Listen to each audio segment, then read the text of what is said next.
Estimados estudiantes, muy buenas noches. Vamos a continuar con la clase de Introducción a la Mecatrónica y, y vamos a hacer un poco pues de la recapitulación de lo que habíamos visto sobre el tema de la historia en la mecatrónica, ¿no? Recuerden que la mecatrónica básicamente nace de esta necesidad de poder controlar los dispositivos mecánicos, pero cada vez tenemos más dispositivos mecánicos. Controlarlos se vuelve un poco complejo, controlarlos manualmente, controlarlos de forma mecánica. Y luego estos elementos también empiezan a trabajar cada vez con mayor rapidez, haciendo que la fase de control se vuelva muy, muy complicado, ¿no? Esto nace desde la industria, obviamente se va a relacionar mucho con la maquinaria pesada, ¿no? Pero nosotros hoy en día hablamos de la famosa industria 4.0. ¿Ya? ¿Cómo nace esta idea de la industria 4.0? ¿Dónde está la uno, la 2 y la 3.0, verdad? Más o menos la idea es así. Con las primeras máquinas, ¿ya? Los primeros motores de combustión interna que se empieza a generar, nace un vínculo directo de facilitar los medios de producción. Es decir, antes de hablar de la era industrial, hablábamos de la producción manual, ¿sí? Personas trabajando el campo, personas o animales también, ¿no? La fuerza animal siendo ocupada en la parte productiva.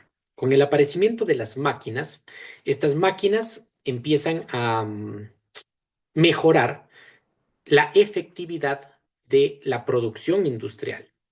Se empiezan a realizar trabajos más rápidos, se empiezan a trabajar, empiezan a movilizar masas más grandes, ¿sí? Imagínense ustedes, por ejemplo, solamente el hecho de tener que movilizar al día de hoy parece inaceptable. Si usted tuviera que movilizar desde la ciudad de Loja hasta la ciudad de Catamayo, en carretilla, piedras, material pétreo, hoy parecería algo imposible, ¿no? Pero hace años se realizaba de esa manera. Con la aparición de las máquinas, entonces se empieza a mejorar esta situación. Pero, sin embargo, la producción aún era manual. Es decir, se construían vehículos, se construían motores, se construía maquinaria, pero se lo hacía de forma manual. Luego se vio la necesidad de que esta producción tenía que ir mejorando un poco. Es decir, debíamos ir realizando no un auto, teníamos que realizar 10 autos, porque los 10 cumplían las mismas características. Teníamos que realizar una camisa y ya no la íbamos a hacer a esa camisa únicamente, sino que empieza la producción en serie. ¿Ya? La producción en serie nace justamente en este requisito de poder abaratar los costos de producción. Entonces empiezo a trabajar por moldes. ¿Ya? Y con esto obviamente empiezo a limitar la mano de obra y también empiezo a mejorar la velocidad de producción. ¿Ya? La cantidad de producción. Esto no es algo que aplica únicamente al tema automotriz, ¿no? Si ustedes lo ven, por ejemplo, desde el tema de la alimentación, ¿sí? Podemos relacionarle como tener que preparar un plato en casa, ¿sí? O tener que comprar un alimento procesado, ¿ya? ¿Qué es lo que sucede? Que el alimento procesado es muchísimo más económico, ¿ya? ¿Por qué es económico? Porque limita la mano de obra. Entonces, la producción en serie empieza a mejorar totalmente estas situaciones. Pero luego aparecen algunos inconvenientes. La velocidad humana. Es decir, en esta producción en serie, de pronto ustedes lo han de haber visto en alguna cadena, hay una persona que está empaquetando, hay otra persona que está haciendo control de calidad, hay otra persona que va embalando y hay otra persona que está haciendo la distribución. ¿Ya? Todo eso está muy bien, ¿no? Pero el problema nuevamente recae en el tiempo y en la demanda mundial que existe. Es decir, cada vez existe una mayor demanda de los procesos, de los productos, y esto obliga a que las producciones tienen que hacerse de manera más acelerada. En este punto nace la mecatrónica. ¿Ya? Nace la mecatrónica en la necesidad de controlar procesos que sean relativamente más rápidos, ¿no? Y luego esta mecatrónica, pues que nace entonces es incorporar la gestión electrónica y la informática, la programación en la industria 3.0. ¿Qué es la industria 3.0? básicamente es cuando se empieza a incorporar la robótica en la fabricación. Al día de hoy, obviamente siempre queda esa, digamos, ¿cómo podríamos decirlo? Esa afectación tal vez o esa necesidad de ciertas personas de tener algo hecho a mano, algo artesanal, que va a elevar muchísimo el costo, pero no deja de ser un simple capricho. ¿Ya? Al día de hoy, por ejemplo, la fabricación de vehículos, aún aquellos vehículos más sofisticados tienen procesos industriales mecatrónicos.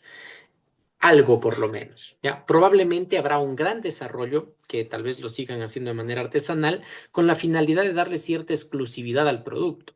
Pero eso funciona, vuelvo y repito, en el ámbito ya digamos, donde yo quiero algo exclusivo, donde quiero algo que me represente mucho dinero. Hablando de la industria, lo que nosotros necesitamos es algo económico, algo que se produzca muy rápido.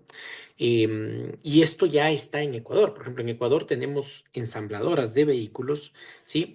Que sacan un vehículo cada 3 horas. ¿Ya? Cada 3 horas está saliendo un vehículo de fábrica. Pero esto no es lo más rápido de Sudamérica, ¿ya? A nivel de Sudamérica tenemos fábricas, ¿ya? Que están sacando, por ejemplo, un vehículo cada minuto. Es decir, cada minuto sale un vehículo de la fábrica. Imagínense ustedes la velocidad de los procesos de ensamblaje que tienen que desarrollarse dentro. Finalmente, esto nos lleva pues a la famosa industria 4.0. ¿Qué es la industria 4.0? Que es ya no tener mecanismos mecatrónicos únicamente, sino que incorporar el tema web, ¿sí? Y esto, pues básicamente es el hecho de que podamos dirigir, controlar nuestros mecanismos mecatrónicos a través de la web. ¿Ya? ¿Esto en qué favorece? Favorece enormemente otra vez en el tema tiempos. ¿Por qué? Porque, por ejemplo, hoy un mecanismo de control de un robot había que ir, había que apagarlo, había que programarlo y necesitábamos trasladarle al ingeniero de un lado a otro y toda esa situación. El día de hoy, no. Tenemos softwares especializados, comunicados entre sí y sobre todo que se los puede controlar, aunque la misma persona los esté controlando, pero los va a controlar, digamos, vía remota, ¿no?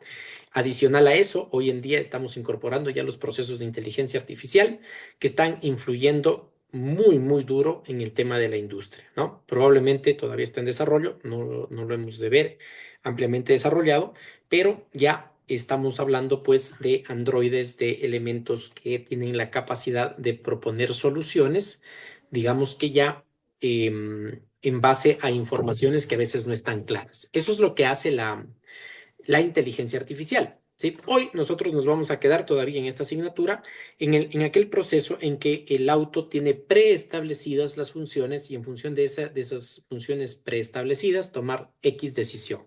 Si llueve, saca un paraguas. Si se ingresa un ladrón, prende una alarma. ¿Ya? Esos son mecanismos preestablecidos, ¿no?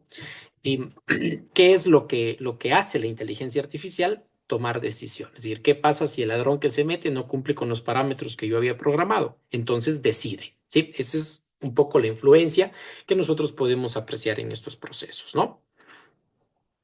Ejemplos de sistemas mecatrónicos. Por ejemplo, una cámara fotográfica con enfoque, exposición para tomar fotografías, ¿no es cierto? El día de hoy somos expertos, todo el mundo es un fotógrafo especial desarrollado. ¿Por qué? Porque tenemos justamente equipos que están programados, ahí viene el tema de la mecatrónica, para desarrollar este tipo de trabajos, ¿no? Hoy en día basta con topar en nuestra pantalla y esto desarrolla, ¿no? Miren, estos sistemas mecatrónicos, al tema de, por ejemplo, poder ocupar robots que van a tener mayor capacidad de carga, ¿sí? Mayor rapidez y mucha más precisión.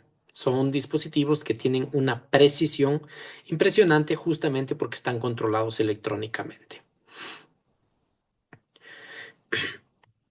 En este caso, por ejemplo, nosotros hablamos ya de un computador. ¿Ya? Dentro de un computador vamos a hallar algunas memorias, ¿sí? Vamos a hallar un microprocesador, vamos a hallar un reloj. ¿Cómo funcionan estos elementos, no? Nosotros vamos a tener unos elementos de entrada, ¿sí? Elementos de entrada que van a ingresar a las memorias. Entonces, Por ejemplo, en estas memorias van a ingresar los datos. Cojamos el tema del paraguas y la lluvia, ¿sí? Ingresa la información y si está haciendo sol, entonces acá en la memoria hay una instrucción. Esa instrucción va a ser leída por el microprocesador y el microprocesador va a ejecutar la tarea preprogramada. Entonces, por ejemplo, ingresa información, ¿no es cierto?, al microprocesador de que empezó a llover. ¿Qué hace el microprocesador? Inmediatamente busca en una de las memorias, ¿sí? Ya vamos a ver en cuál.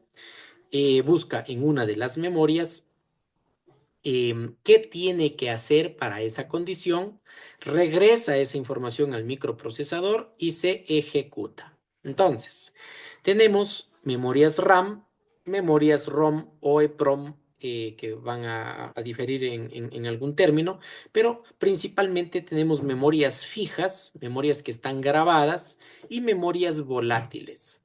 ¿Para qué sirven las memorias volátiles? Por ejemplo, en el ejercicio de que va a llover, ingresa la información de que va a llover, pero esa información tiene que quedarse instantáneamente guardada en la memoria RAM. ¿Por qué? Porque mientras el microprocesador le pregunta a la memoria ROM cómo actuar, ¿sí? Necesito tener grabado instantáneamente la información de que está lloviendo. Entonces, esa información de que está lloviendo se va a grabar en la memoria RAM. Una vez que tengo esa información, ¿no es cierto? Le pregunto a la memoria ROM, que la memoria ROM en este caso va a tener ya una instrucción grabada.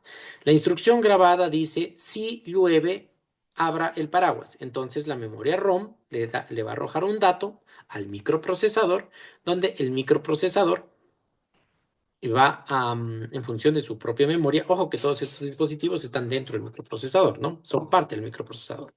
¿Ya? Donde en la memoria ROM, entonces el microprocesador le va a dar la instrucción de que debe sacar el paraguas. Entonces ejecuta la acción de sacar el paraguas, ¿ya? Luego llega la información que dejó de llover.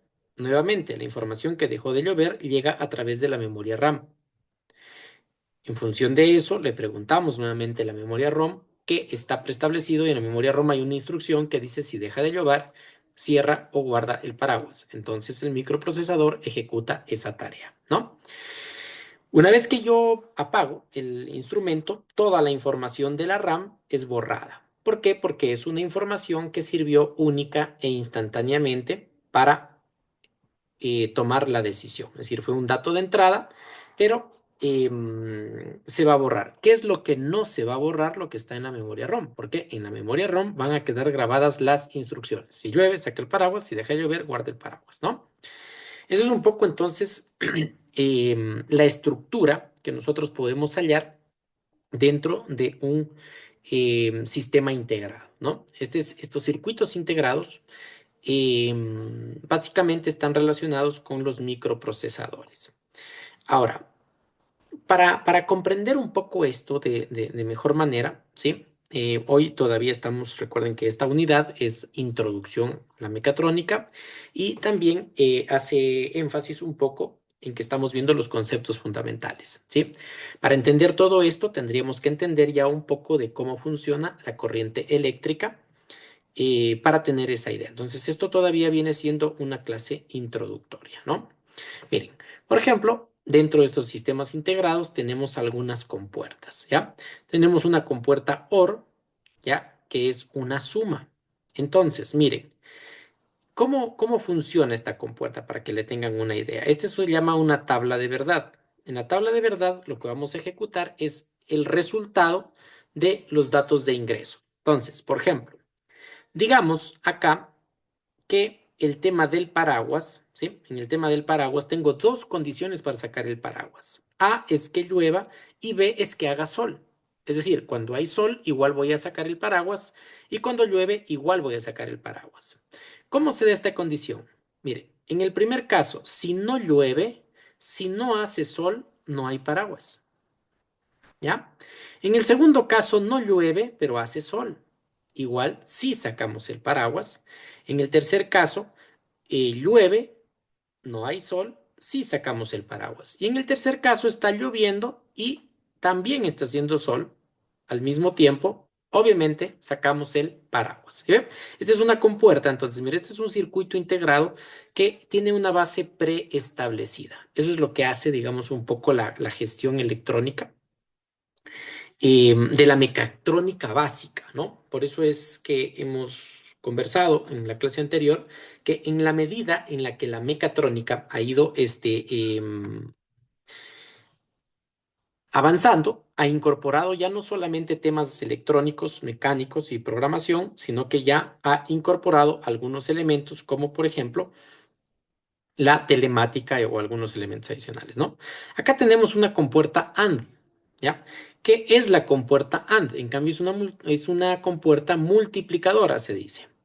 ¿Cómo funciona esta compuerta? Por ejemplo, en este caso tienen que cumplirse las dos condiciones para que tenga yo una respuesta positiva. Por ejemplo, hagamos un ejercicio. Digamos, por ejemplo, que en el ejercicio del paraguas, ¿ya? Le vamos a incorporar el hecho de que haya una persona, ¿sí? Entonces, por ejemplo, em, digamos que A me lee el hecho de que haya una persona y B el hecho de que llueva. Entonces vamos a ver cuáles son las condiciones, ¿no? Si no hay una persona, ¿ya? Un usuario y no está lloviendo, lógicamente no hay paraguas. ¿Ya? Si no hay una persona, miren, no hay una persona, pero sí está lloviendo, no hay necesidad de sacar el paraguas, porque no hay a quien cubrir.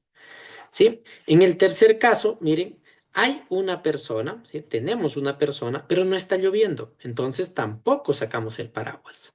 ¿Cuándo sacamos el paraguas? Siempre que tenga, miren, una persona que esté lloviendo, en ese caso sacamos el paraguas. Entonces, tengo una persona, uno, te está lloviendo, cumplo las dos condiciones, obligatoriamente se deben cumplir las dos condiciones para tener una respuesta, ¿no?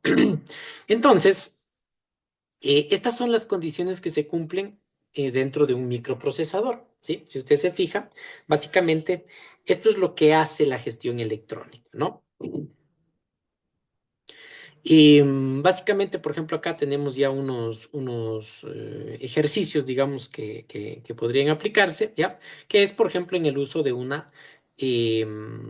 lavadora de ropa, ¿no? Por ejemplo, en este lavadora de ropa, ¿qué podemos tener?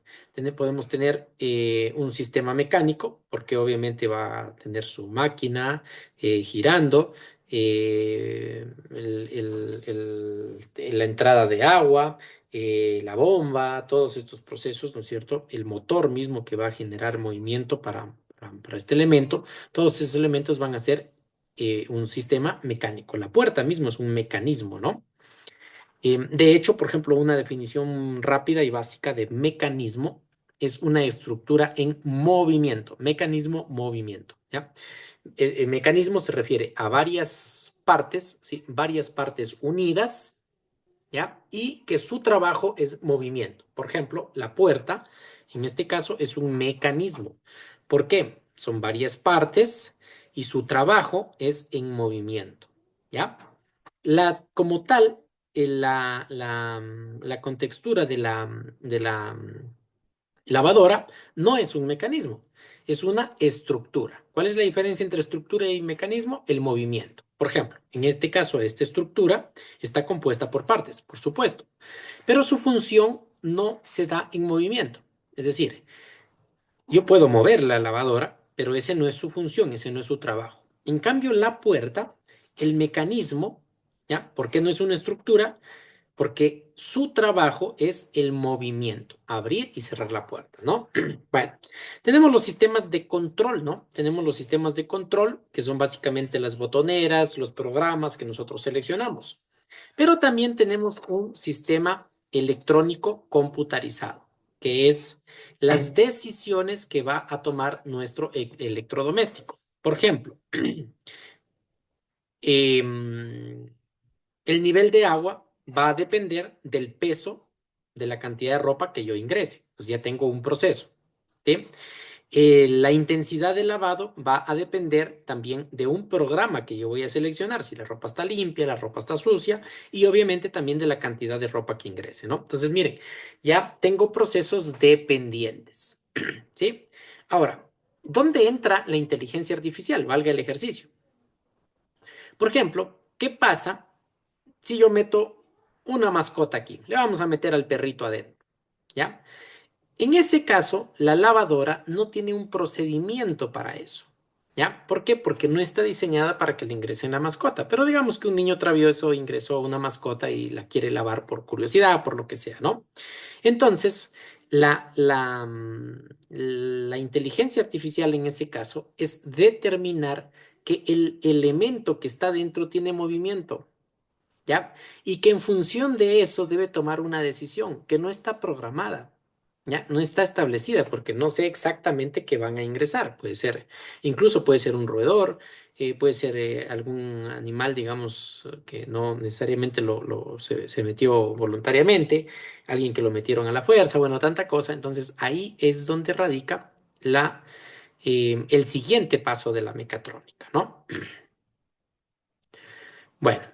Entonces, ¿qué necesitamos para poder tener un mecanismo mecatrónico? El sistema de control. Eso es lo que hace diferente a un mecanismo mecánico a un mecanismo mecatrónico, porque el sistema de control ya no va a ser manual, ¿sí? Sino que el sistema de control va a ser programado, ¿ya? Eso es lo que cambia, ¿no? Básicamente, tener un sistema de control que va a estar preprogramado, ¿no? Para que este sistema de control pueda controlar una parte mecánica, ¿sí? Y esté programado anteriormente, se necesita gestión electrónica, ¿no? Entonces, estos sistemas mecánicos van a estar controlados electrónicamente. ¿Dónde podemos ver esto? Por ejemplo, en una puerta, ¿ya? Un portón eléctrico. Usted pulsa un botón y él abre una chapa, ¿ya? Eso es un elemento mecatrónico, ¿no? Y obviamente un sistema computarizado que es donde se van a guardar y ejecutar todas las acciones, toda esta memoria que queda pregrabada, ¿no? Bueno, en el diseño de sistemas mecatrónicos, uno de los pasos incluidos es crear un modelo del sistema. Entonces, por ejemplo, básicamente, ¿en qué nos vamos a especializar nosotros?